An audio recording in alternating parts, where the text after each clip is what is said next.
E nessa noite nós vamos nessa linha de discípulos. O quanto nós podemos viver uma vida abençoada em sermos discípulos de Jesus. Porque os processos fazem parte da nossa vida. Em tudo na vida nós vivemos processos. Para estarmos aqui nessa noite de domingo, alguns com a família, outros em casal, outros com amigos, ou mesmo sozinhos, para chegar aqui essa noite, foi preciso alguns processos. Você planejou estar aqui, as coisas aconteceram a contento, então você se programou, chegou o momento de você tomar o banho, trocar a roupa, sair de casa e chegar até aqui. Quantos processos para esse momento de adoração a Deus. E assim é na nossa vida. Amanhã é segunda-feira, nós vamos viver muitos processos no decorrer do nosso dia. Faz parte da nossa vida. Agora há processos que são dolorosos. Há processos que parecem que nunca vão se findar. Há processos que nós olhamos para o alto e, Senhor, até quando? E muitas vezes, quando nós estamos passando por esses processos, aqueles que parecem não se findarem, começamos até a questionar o porquê. E muitas vezes entra uma dúvida no nosso coração de que alguns processos são consequências de culpas. E aí começa, aonde eu errei? O que eu deixei de fazer para que eu esteja vivendo agora esse processo? Aonde eu falhei para que hoje eu esteja vivendo esse processo que parece não se findar mais? Há processos no casamento que começam a haver essas dúvidas, aonde eu errei, por quê, o que eu deixei de fazer, o que eu fiz demais. No cuidado dos filhos, por quê? Por que meu filho está assim? Por que ele reage dessa maneira? Por que ele está agindo dessa maneira? Por que meu filho entrou por esse caminho? E parece que esse processo não termina nunca mais. Há anos que o meu filho está nessa situação. E que processo doloroso é esse? Eu não estou suportando mais vê-lo nessa situação. Aonde eu errei? Aonde está minha culpa? O que eu fiz para que ele estivesse dessa maneira? E a gente começa a questionar, pensando que o processo está ligado à culpa. E não, o processo não está ligado à culpa. O processo ele acontece na nossa vida para que nós venhamos crescer. O processo acontece na nossa vida para sermos provados. Então, quando nós passamos por um processo, a tendência é que nós, ao sairmos dele, saímos fortalecidos, porque é como o ouro que passa pelo fogo, para que ele possa ser refinado. Assim é o processo da nossa vida. Assim como o ouro é provado no fogo e é refinado nos processos da nossa vida, nós somos refinados e somos fortalecidos também. Então nós temos que entender que os processos fazem parte da nossa vida. E não tem como fugir de processos. Seja o mais fiel servo de Deus, ou aquele que não acredita, todos passam por processos. Agora que bom é passarmos os processos como discípulos de Jesus, crendo que nós andamos segundo o Mestre, segundo aquilo que Ele nos ensina dia a dia, através da sua palavra, através de louvores inspirados pelo Espírito Santo, como nós cantamos nessa noite, através de uma comunhão íntima com Ele. Quando entramos no nosso quarto, fechamos a porta e ali falamos em secreto com Ele, e aquele que nos ouve em particular em secreto nos responde, nos recompensa. Aí que está toda a diferença. Os processos chegam para todos, a diferença é como passarmos por eles, como chegarmos do outro lado, de que maneira vamos chegar. E nessa noite eu quero falar um pouquinho sobre como discípulos. Eu creio que todos que estão aqui são discípulos de Jesus, amém? Amém. E de fazer discípulos. Aqui estão os discípulos que ouviram a palavra do Senhor e aceitaram Ele como seu único e suficiente Salvador, para dizer: Senhor, eu quero ser o seu discípulo, ou seja, eu quero aprender contigo todo dia da minha vida, na minha caminhada, eu quero aprender mais e mais de ti. Isso é discípulo, é ser cuidado, é ser ensinado, é viver cada dia mais aquilo que o Mestre tem ensinado. Amém? Então, como discípulos, superando os processos, eu gostaria que você abrisse a sua Bíblia comigo, Salmos 37.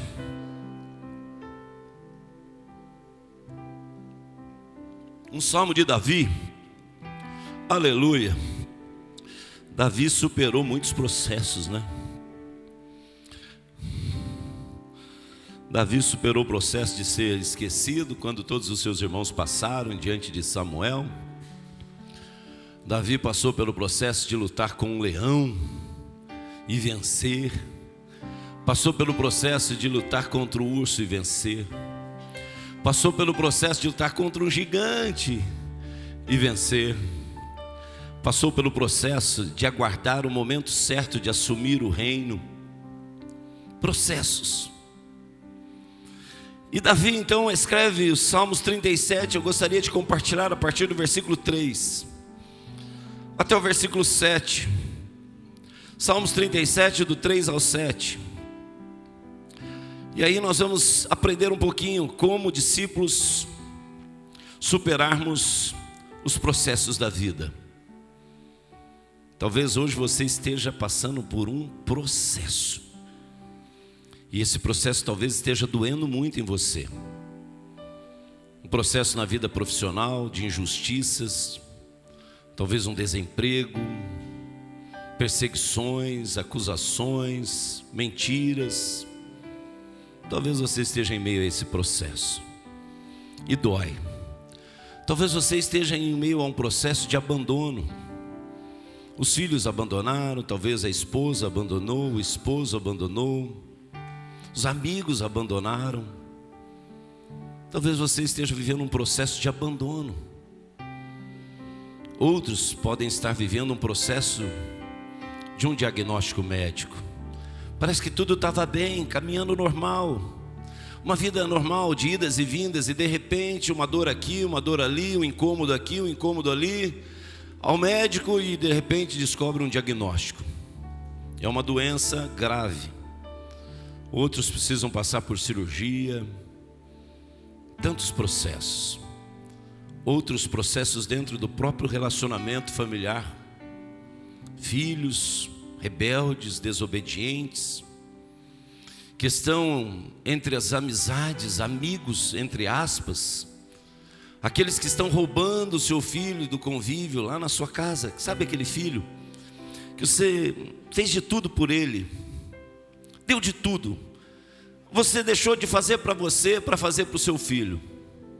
Quanta coisa que você desejou ter e você diz: se eu comprar para mim, vai faltar para ele. Ele é prioridade, então eu vou comprar para ele, vou comprar para ela. E vai, todo aquele amor e carinho. Pai, eu quero isso, vai. E ensina, traz para a escola bíblica, traz para o culto infantil, e todo cuidado, e de repente cresceu. cresceu como cresce, é natural.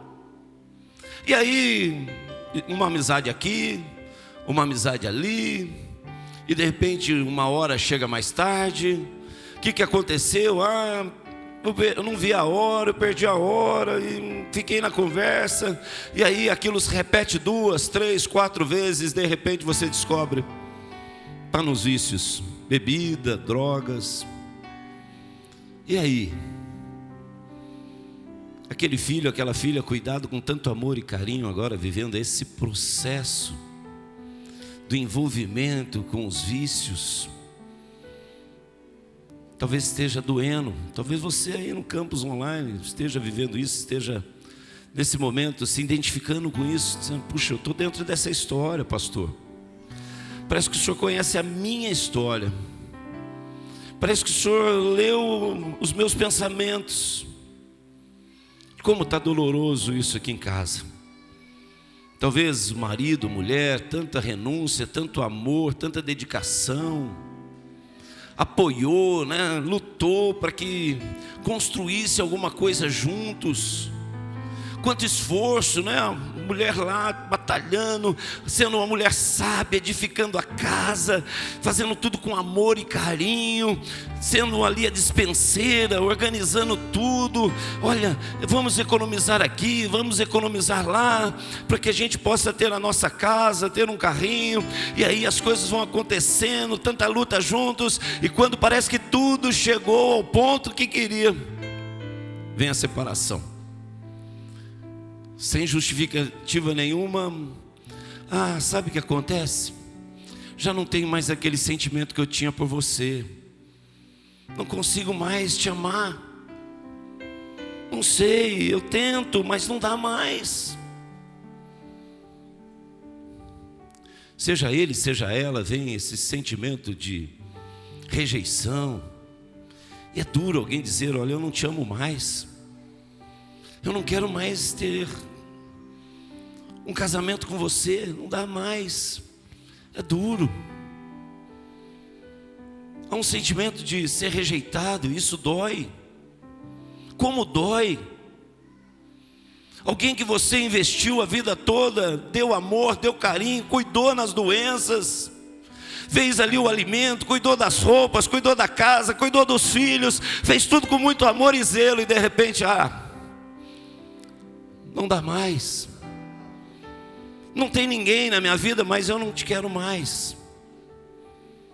Que triste que é isso.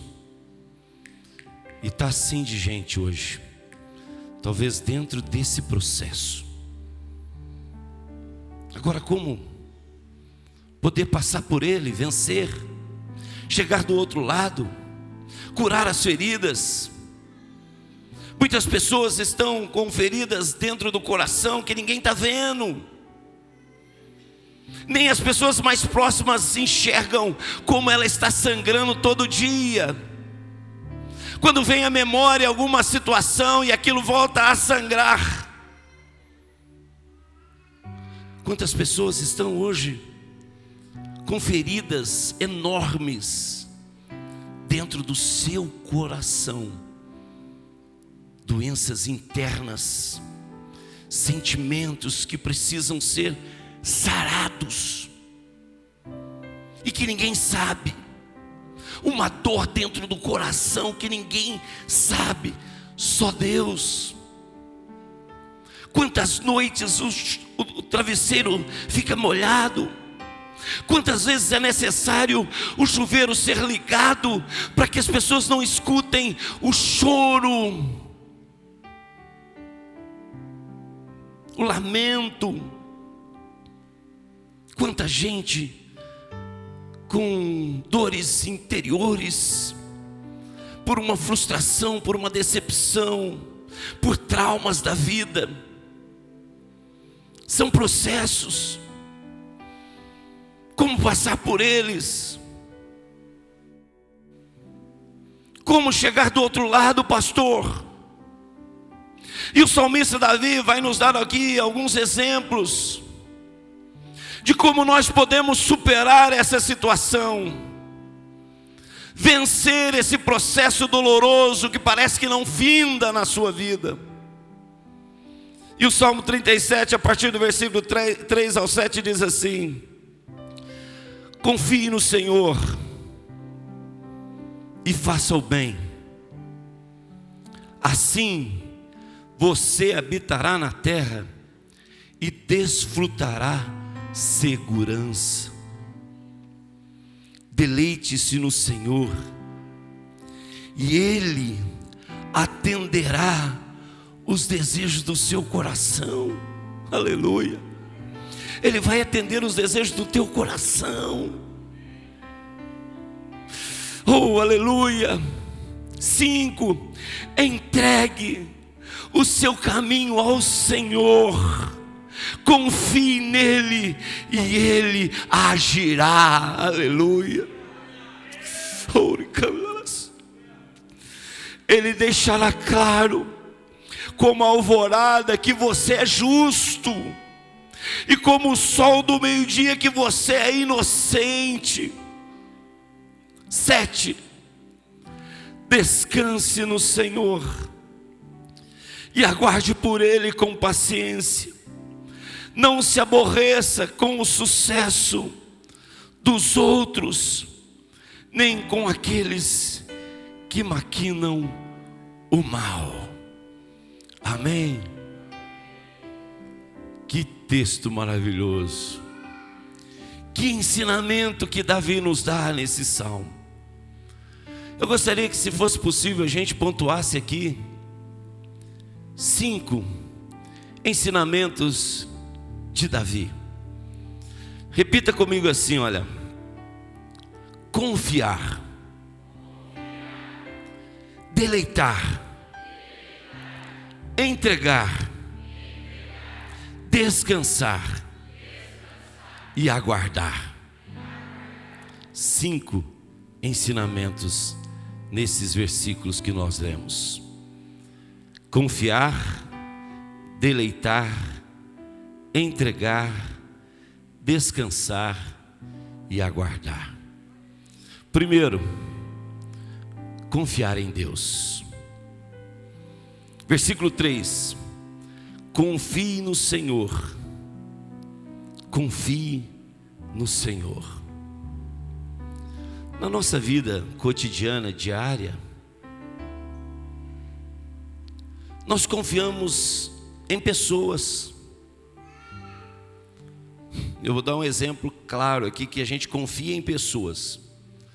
Confiamos por quê? Porque entendemos que são capazes daquilo que estão fazendo e que são fiéis, pessoas do bem.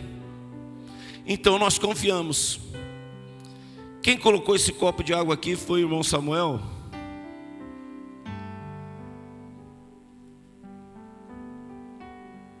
Sabe por que eu tomei essa água? Porque eu confio no irmão Samuel. Eu sei que essa água ele pegou lá no bebedouro, e não tem nenhum produto aqui que possa me causar o mal. Eu sei que ele é fiel, mas ele poderia ter colocado aqui um veneno incolor, ou não. E eu, ao tomar essa água, poderia ter consequências gravíssimas. Isso você faz todo dia lá na sua casa. Teu irmão José Carlos que trabalha aqui. Confiamos que aqueles que trabalham lá são pessoas capazes e fiéis. Por isso que a gente abre a torneira e põe a panela para fazer o alimento, confiando. Nós confiamos em pessoas que nós nem sabemos quem estão lá. Ah, pastor, mas lá em casa é aquela água de galão. Você sabe quem invasou ela? Aonde? Você simplesmente chega com sede, vai lá na geladeirinha, coloca o copo, vê o copo embaçando, geladinha, você vai lá e... Ué, por que você faz isso? Porque você confia que as pessoas que estão te fornecendo são pessoas capazes e fiéis. E isso em tantos segmentos da nossa vida. Você vai a um restaurante, você vai a um supermercado, você come o pão, você compra rosca, você compra tantos produtos. E muitas vezes a gente fala, pastor, mas a gente ora, né? E aí a ora, mesmo que for uma coisa mortífera, dano nenhum lhe causará. Mas você sabe quando você pega aquele sorvete, que aquele dia de calor, você abre ele rapidinho. Eu não vi ninguém orando na rua, Senhor, eu quero consagrar esse sorvete a Ti. E olha, se tiver alguma coisa mortífera aqui, não vai me fazer dano nenhum. Não, você abre e chupa. Você vai na padaria, vê aquele sonho delicioso lá. Quanto que é? Me dá esse sonho aqui. Ou não é assim? Nós fazemos isso confiando em pessoas que nós nem conhecemos.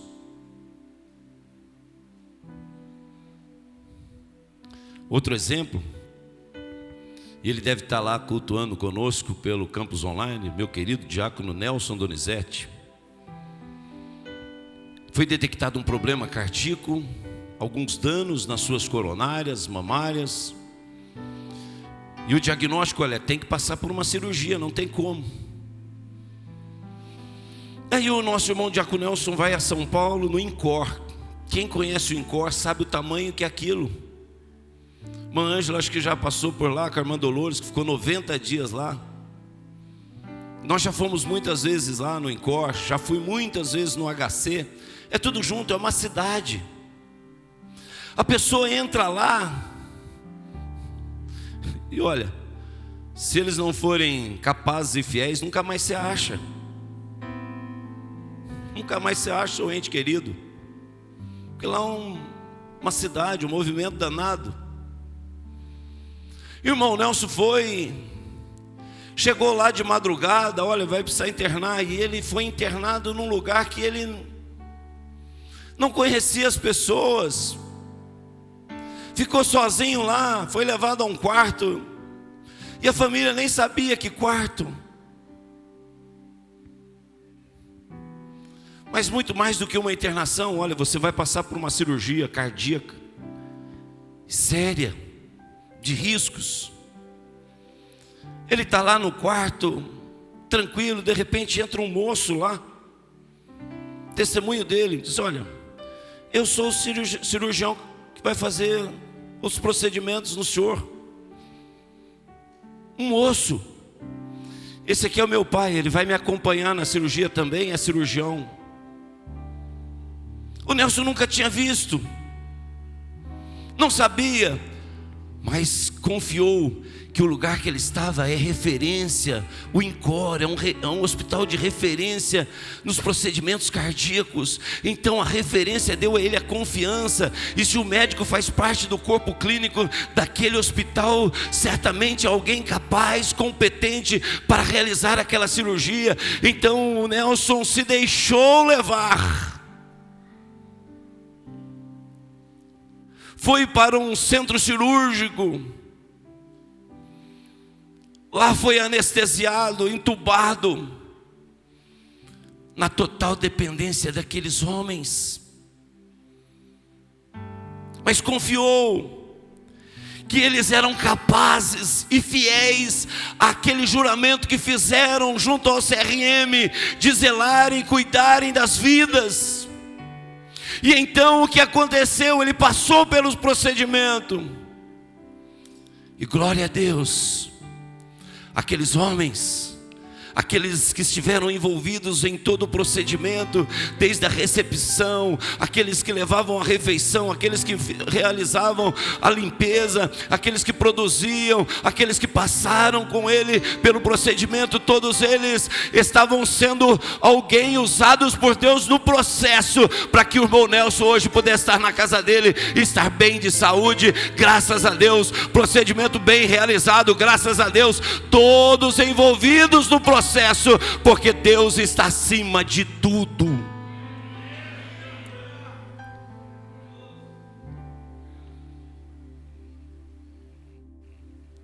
Davi diz: confia em Deus. Você vive confiando em tantas pessoas. Confia em Deus, Ele é maior. Deus é poderoso, Deus é infalível, Deus é fiel, nenhum processo é maior do que Deus. Ele usa quem Ele quer, da maneira que Ele quer, o processo que Ele quer, para te abençoar. Então, tem situações que parecem fugir do nosso controle, e você diz: por que isso? E de repente é Deus que está usando A, B, C, para que você possa passar pelo processo e sair do lado de cá fortalecido, renovado e abençoado. Entenda os processos e confie em Deus, que Ele é maior do que todo o processo, e Ele é poderoso e não há nada igual a Ele. Olha o que diz no Salmos 9, versículo 10. Os que conhecem o teu nome. Quem conhece o nome do Senhor? Aleluia! Você conhece o nome do Senhor? Então os que conhecem, Salmos 9, 10. Os que conhecem o teu nome confiam em ti. Os que conhecem o teu nome, Senhor, confiam em ti. Sabemos que o Senhor usa quem o Senhor quer, da maneira que o Senhor quer, nos processos da nossa vida, e eu vou entender isso. Eu estou confiando em ti, eu não estou confiando ali nem aqui, eu estou confiando no Senhor. Aleluia. Sabe, lá em Andradas, meu pai estava pastoreando ali, começando aquele trabalho. E então ele passava ali em frente à rodoviária, não era rodoviária ainda, mas ele passava naquela rua onde está a igreja de Andradas, e ele via o terreno ali de esquina, falava: puxa, aqui tem que ser uma igreja. E um dia ele passou por lá e tinha uma placa de vende-se. E ele então procurou o dono do terreno, perguntou o valor, era um valor muito alto. E de repente, ele foi conversar com o pastor Eupídio. O pastor Eupídio disse: é muito alto esse valor, nós não temos. Não, Eupídio, vamos comprar. Vamos comprar, é para ser a igreja do Senhor nesse lugar. Vamos conversar com o dono. E eles foram. Olha o que é processo. E então, quando chegaram para conversar com o dono daquele terreno, ele passou o valor, eles fizeram contra-oferta. Eu sei que ele tirou um pouco aqui, parcelou, pediu uma entrada, e o valor que ele pediu da entrada eles tinham, e aí ficou o restante em parcelamento. E então eles compraram, fecharam o negócio, e foram no cartório no mesmo dia, mesmo tendo um parcelamento. O dono do terreno foi lá, passou a escritura. De repente a cidade ficou sabendo que os crentes tinham comprado aquele terreno. Você: não pode construir uma igreja de crente aqui no centro, não pode. O prefeito disse: olha, lá vocês não constroem, porque eu não vou dar assinatura autorizando vocês a construírem. Se vocês não devolverem o terreno, vai ficar lá parado, porque vocês não vão poder construir nada. Meu pai disse para ele assim: olha, o senhor não vai dar autorização, mas o próximo prefeito vai assinar. Ele sorriu, e meu pai não entendeu o porquê naquele momento. Saindo da sala dele, do gabinete, o pastor Eupídio disse: você viu o que você falou? O quê? Que o próximo prefeito vai assinar. Ele é candidato único, não tem concorrente com ele. Só ele que é candidato a prefeito da cidade. Meu pai disse: mas eu ouvi uma voz dizendo para mim falar essas palavras. Resumindo, o genro desentendeu com o prefeito, que era candidato único, montou um outro partido, saiu um novo candidato, e esse candidato ganhou exatamente com o número de membros que a igreja tinha. E sabe o que aconteceu nesse processo? Às vezes a gente não entende por que isso, por que daquilo, é Deus trabalhando. E aquele prefeito não só assinou, mandou maquinário, fez terraplanagem, e hoje é uma das maiores igrejas da ICPI, é uma das maiores igrejas da nossa região. A ICPI Andradas está lá no mesmo lugar. Sabe por quê? Deus está acima de todo o processo. Ele usa quem Ele quer, da maneira que Ele quer. Confia nele. Aqueles que conhecem o teu nome confiam em ti, pois tu, Senhor, jamais abandonas aquele que te buscam. Provérbios 3:5. Confie no Senhor de todo o teu coração e não se apoie em seus próprios entendimentos. Confia no Senhor de todo o teu coração. Não confie no seu próprio entendimento, no seu próprio conhecimento. Ele é maior, Ele é poderoso, Ele pode todas as coisas, Ele faz todas as coisas acontecerem. Agindo Ele, ninguém impedirá. Se Deus é por nós, quem será contra nós? Aleluia! Segunda coisa que nós declaramos: deleitar no Senhor. Versículo 4. Deleite-se no Senhor e Ele atenderá os desejos do seu coração. Deleite no Senhor. Entrega tudo no Senhor. Quando eu falo em deleitar, eu lembro lá do capítulo 16 de Atos dos Apóstolos, que independente do momento e da circunstância, independente do tamanho do processo, do tamanho da dor, do tamanho do sofrimento, eu me deleito no Senhor. Paulo e Silas, eles libertaram aquela moça da escravidão, de um espírito de adivinhação. Os donos os acusaram e eles foram levados ao cárcere, depois de apanhar muito, feridos, colocados no cárcere, amarrados, presos.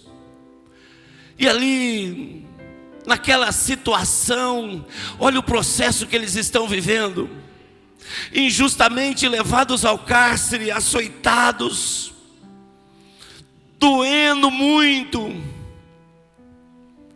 Mas aquele que deleita no Senhor, aleluia, na dor ele continua louvando ao Senhor.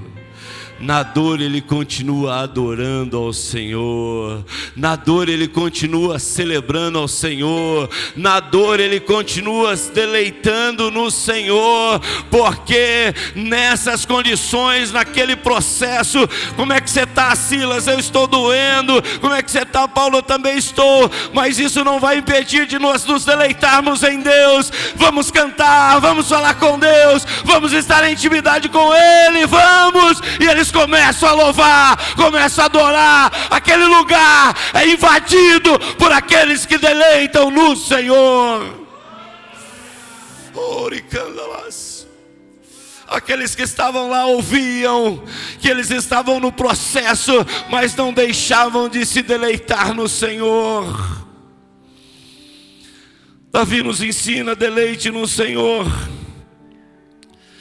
Não dê ouvidos para o que o mundo está dizendo. Não murmure, mas deleite, adore, glorifique, exalte ao Senhor. Olha o que diz o Salmo 91, versículo 1. Aquele que habita no abrigo do Altíssimo, esse descansa à sombra do Todo-Poderoso. Aquele que deleita junto do Senhor, aquele que vai buscar intimidade com Ele, aquele que adora, aquele que celebra, aquele que glorifica ao Senhor em todo o tempo, é aquele que abriga no esconderijo dEle, e a sombra do Todo-Poderoso pode descansar. Então talvez você esteja em meio a um processo, mas deleite no Senhor. porque você vai descansar mesmo em meio às lutas, você vai descansar em meio às dores. Paulo e Silas não quiseram sair porque o terremoto abriu as portas das celas. Não, o carcereiro achou que eles tinham fugido, querendo tirar a vida. Diz: não faça nada disso. Nós continuamos no mesmo lugar. Nós não importamos com as celas abertas. A nossa vida está em Deus e nós deleitamos nele em qualquer lugar, em qualquer circunstância. Mesmo na dor e na dificuldade, nós ainda adoramos a Ele. Terceiro, vou dar uma agilizada aqui. Entregar a Deus. Entregar a Deus. Olha o que diz versículo 5. Entregue o seu caminho ao Senhor, confie nele, e Ele agirá. Aleluia, entrega para Ele. Às vezes você fica segurando, quando Deus está com as mãos estendidas, esperando que você entregue para Ele, e você fica relutando, lutando, e Deus está lá com a mão estendida. Entrega para mim, deixa eu dirigir a sua vida, deixa eu te dirigir, eu quero te conduzir. A grande maioria aqui dirige, mas sabe o que às vezes a gente faz com Deus? A gente faz com Deus como nós que dirigimos fazemos com alguém que a gente passa a direção do carro. Às vezes você passa a direção para o filho que é habilitado, às vezes você passa para a esposa que é habilitada. Vai dirigindo. Só que, a hora que coloca a primeira no carro, você fala assim: já está na hora de mudar a marcha. Não acelera muito. Ali tem um buraco. Cuidado que vem vindo um caminhão. O caminhão está a 3 km de distância, você já está avisando: cuidado que lá vem vindo um caminhão. Você não está com a luz alta, você não vai dar seta. A gente passa a direção do carro, mas fica querendo dirigir. Não faz assim. Tem radar. Acho melhor você diminuir a velocidade. E quando a gente está dirigindo, a gente tem um sono danado, né, Deus? Fica piscando. Mas senta no banco do passageiro, parece que tem um espinho, desperta. E aí quer conduzir o carro do banco do passageiro. Tem muita gente se identificando com isso, né? Não é só eu e você não, viu, Deus? A gente faz isso. Fica dando ordem para quem está na direção. Você saiu da direção, mas não saiu. Às vezes a gente faz isso com Deus. Senhor, eu estou entregando tudo na tua mão, viu? Mas é ali, é assim, viu? Não faz desse jeito não. Eu quero que o Senhor faça desse jeitinho aqui. Senhor, tem que ser por aqui, porque eu não gosto daquele lá não. Eu não gosto daquela lá não. Então se o Senhor for fazer, é por aqui que o Senhor tem que fazer. Eu quero que o Senhor faça essa curvinha aqui, Senhor. E não entrega. E aí fica sofrendo no processo, tentando resolver, sabe, que nem os discípulos naquela tempestade, tentando tirar a água do barquinho, quando Jesus estava ali tranquilo, descansando. Mas quando lembraram de entregar para ele o comando, logo veio a calmaria e bonança. Então, entrega o seu caminho ao Senhor, confia nele, ele agirá. Olha o que diz aqui o grande profeta Isaías, capítulo 55, versículos 8 e 9. Isaías 55, 8 e 9. É Deus falando, hein? Magdiel, João, Maria, Pedro, pois os meus pensamentos não são os seus pensamentos de vocês, nem os meus caminhos são os meus, nem os seus caminhos são os meus caminhos, declara o Senhor. Assim como os céus são mais altos do que a terra, também os meus caminhos são mais altos do que os seus caminhos. Viu, Marcos? E ele diz ainda: e os meus pensamentos são mais altos do que os seus pensamentos. Então, por que não entregar nas mãos de Deus? Oh, para quem que nós vamos entregar os nossos processos?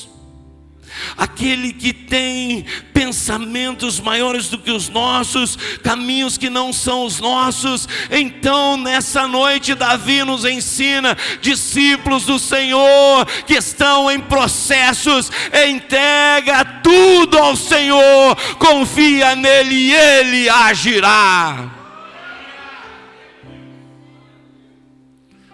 4. Descanse em Deus.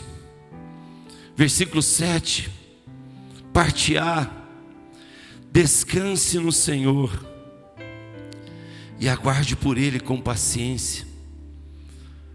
Espera no Senhor, descansa nele.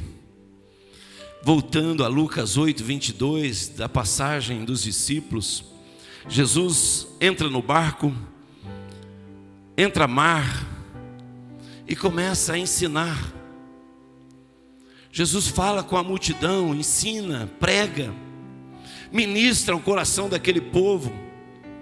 Depois de terminar esse ensinamento que Jesus trouxe àqueles que estavam lá, Jesus agora diz para os seus discípulos, aí para os discípulos.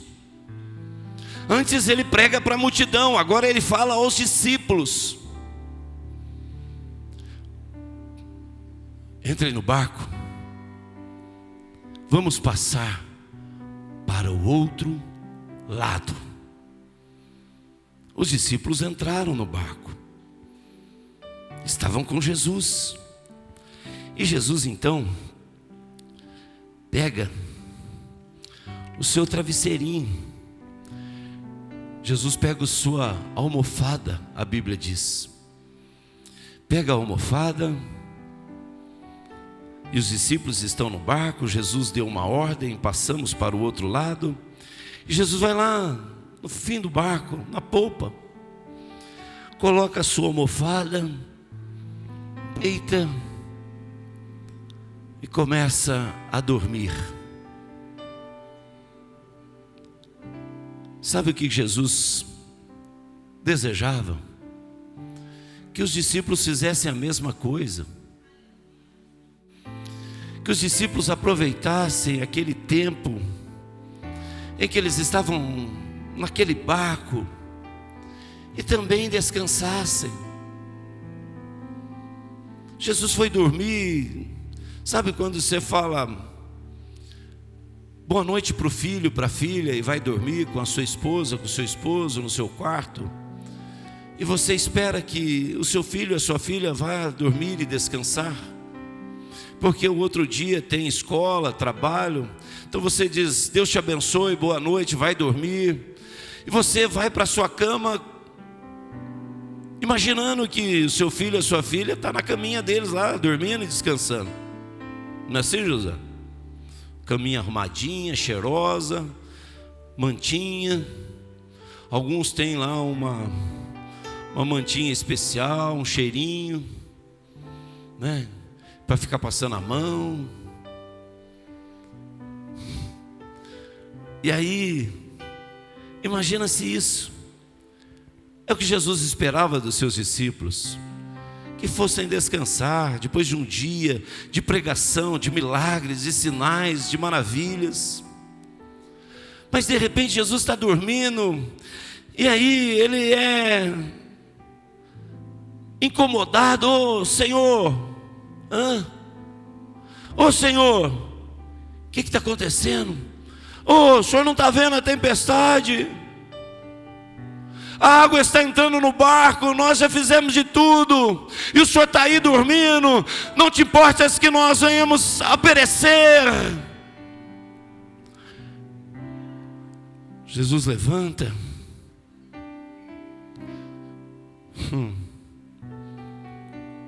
Vento, acalma-te.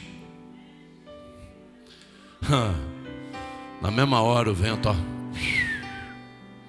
consequentemente o mar também se acalmou, porque o vento não batia mais no mar para fazer ondas. E a Bíblia diz que tudo se fez bonança e calmaria. E aqueles que Jesus esperava que eles estivessem dormindo, descansando para um novo dia, para um novo trabalho, ao chegar do outro lado, Jesus achando que eles estavam dormindo, estavam enfadados, cansados. E Jesus olha para eles: ei, homens de pouca fé, por que vocês não estão dormindo? E aqueles que sofreram durante todo o tempo olharam para Jesus: quem é esse que até o mar e o vento lhe obedecem? Não tinham identificado que quem estava no barco tem o controle de todas as coisas, e eles poderiam ter descansado tranquilamente. Perderam a oportunidade de descansar, porque quem estava com eles no barco é aquele que dá ordem ao vento, dá ordem ao mar, dá ordem a tudo. Ele tem o controle, todo o firmamento está nas mãos dele. Ele criou todas as coisas e tem o controle de todas elas na palma das suas mãos. Então é só descansar. Para terminar, eu quero ler aqui Filipenses 4, 6 e 7. Não andem ansiosos por coisa alguma, descanse no Senhor. Não andem ansiosos por coisa alguma, mas em tudo pela oração e súplica, e com ação de graças apresentem seus pedidos a Deus. Quer descansar? Que jeito, pastor? Ora e suplica e já faz ação de graças. Quem está dizendo aqui é a Bíblia. Não andem ansiosos por nada. Mas que jeito que eu posso então não ficar ansioso e descansar? Faça oração e súplica. Ore e descanse. Pastor, não é eu que estou dizendo, é a Bíblia. Ore, suplique e descanse, não andem ansiosos. E aí ele vai completar agora no versículo 7. E a paz de Deus, que excede todo entendimento, guardará os seus corações e as suas mentes em Cristo Jesus. Ora, suplique e descansa, porque Deus vai te guardar o seu coração, vai guardar o seu entendimento, e você vai estar em Cristo Jesus. Terminando, aguarde em Deus. Versículo 7, parte B. Aguarde por Ele com paciência. Seja qual for o processo, meu irmão, minha irmã. Pode vir, Josué. Seja qual for o processo, aguarde em Deus. Aguarde nele. Aguarde por Ele com paciência. Não precisa apavorar. Ele sabe o tempo e o caminho certo. Sabe? Deus sabe o caminho e a hora. Então, aguarde nele com paciência. Ele sabe qual é o caminho. Ele sabe qual é a hora. Não precisa forçar nada. Aguarde nele com paciência. Olha o que diz aqui agora o Salmos 25, versículo 3 ao 5. Então olha, aguarde em Deus, não desista, persevere em qualquer tempo, em qualquer processo. E aí o Salmo 25, para encerrar, pode vir aqui José do meu lado já. Nenhum dos que esperam em ti, ou seja, em quem? Em Deus. O que diz aí? Nenhum dos que esperam em ti ficará Se você esperar em mim, você pode se decepcionar, frustrar, mas nele não. Aleluia, jamais. Aqueles que esperam neles ficarão decepcionados. Decepcionados ficarão aqueles que sem motivo agem traiçoeiramente. Mostra-me, Senhor, os teus caminhos, ensina-me as tuas veredas. Então guia-me por tua verdade e ensina-me, pois tu és Deus, meu Salvador. Vamos ler junto a parte final? E pode mudar lá, Monique. E, vamos lá, 1, 2, 3. E a minha esperança está em ti o tempo todo. O tempo todo a minha esperança está em ti. Deus os abençoe em nome de Jesus.